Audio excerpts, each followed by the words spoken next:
Hello hello. അങ്ങനെ ഈ വർഷത്തെ ആറ്റുകാൽ പൊങ്കാല കഴിഞ്ഞു.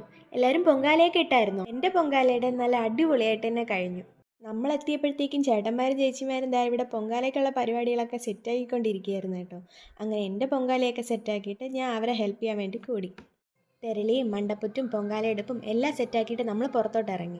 നമ്മൾ ഇരുന്നത് കോർപ്പറേഷനകത്താണ് കേട്ടോ. അങ്ങനെ ഫുഡിൻ്റെ സമയമായപ്പോൾ നമ്മൾ ഉപ്പുമാവും പഴവും ഒക്കെ വാങ്ങാൻ വേണ്ടി പോയി. അങ്ങനെ അതെല്ലാവരും കൂടി നമ്മളിരുന്ന് കഴിച്ച് ഒരു ചായയൊക്കെ കുടിച്ച് നേരെ കനകക്കുന്നിലോട്ട് ഇറങ്ങി. നമ്മുടെ പൊങ്കാലയ്ക്കുള്ള തയ്യാറെടുപ്പ് ഏകദേശം 8 മണിയായപ്പോഴത്തേക്കും തീർന്നായിരുന്നു. അപ്പോൾ പിന്നെ 10:15 വരെ വെറുതെ ഇരിക്കേണ്ടെന്ന് വെച്ച് അങ്ങനെ നമ്മൾ കനകക്കുന്ന് ഫുള്ളൊന്ന് ചുറ്റി കണ്ടു. പിന്നെ എൻ്റെ കുറച്ച് ഫോട്ടോഷൂട്ടും നടത്തി കേട്ടോ.